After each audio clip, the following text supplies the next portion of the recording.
Bienvenue dans l'œil du monde. Aujourd'hui, pour ce deuxième épisode, on s'arrête sur un geste simple, mais chargé de science, faire bouillir de l'eau. Pourquoi l'eau bout à 100 degrés Celsius? On nous l'a dit à l'école, on l'observe en cuisine, on l'utilise tous les jours sans même y penser. Mais pourquoi précisément 100 degrés Celsius? Est-ce une loi de la nature? Une simple convention humaine? Ou un phénomène bien plus subtil qu'il n'y paraît? Une question de pression. Commençons par une vérité essentielle. L'eau ne bout à 100 degrés Celsius que sous une condition bien précise, celle de la pression atmosphérique normale, c'est-à-dire la pression au niveau de la mer, soit environ 1 atmosphère. En réalité, le point d'ébullition dépend de la pression. Si tu montes en altitude, la pression diminue et l'eau bout plus tôt. À 2000 mètres d'altitude, par exemple, elle bout autour de 93 degrés Celsius. Et dans une cocotte minute, où la pression est plus élevée, l'eau peut bouillir à 110 degrés Celsius ou plus. Donc, 100 degrés Celsius n'est pas une règle universelle, mais une valeur de référence, fixée à une pression standard. Comprendre l'ébullition. Mais qu'est-ce que cela veut dire exactement? Faire bouillir. L'eau est composée de milliards de molécules qui vibrent. Lorsqu'on chauffe l'eau, on lui donne de l'énergie. Et plus on la chauffe, plus les molécules bougent rapidement. À un certain moment, ces molécules ont assez d'énergie pour rompre les forces qui les maintiennent ensemble à l'état liquide. Et elles s'échappent sous forme de gaz. Ce passage du liquide au gaz, c'est l'ébullition. À 100 degrés Celsius, les molécules d'eau ont, en moyenne, assez d'énergie pour vaincre la pression de l'air ambiant et s'évaporer librement.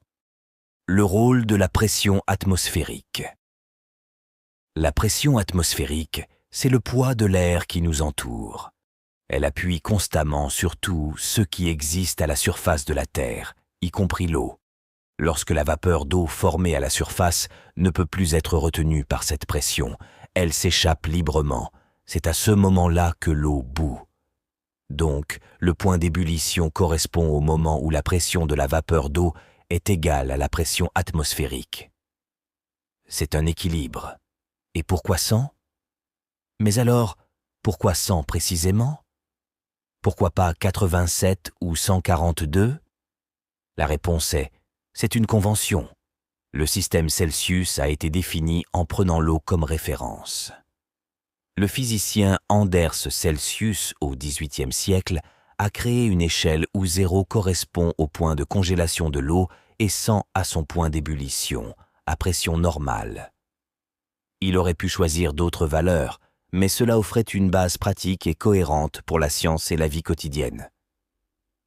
Ce que cela nous apprend. Derrière une question simple se cache en réalité un mélange fascinant de physique, de chimie et même d'histoire des sciences.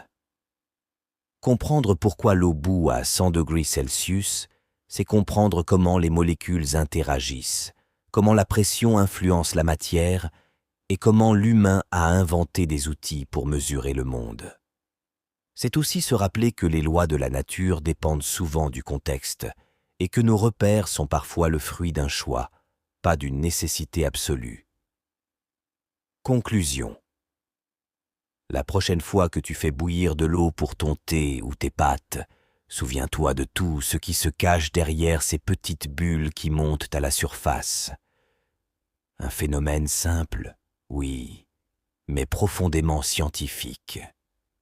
L'œil du monde, c'est aussi apprendre à voir l'extraordinaire dans l'ordinaire. Abonne-toi pour explorer d'autres mystères du monde avec nous. Et dis-nous en commentaire quelles questions scientifiques te trottent dans la tête.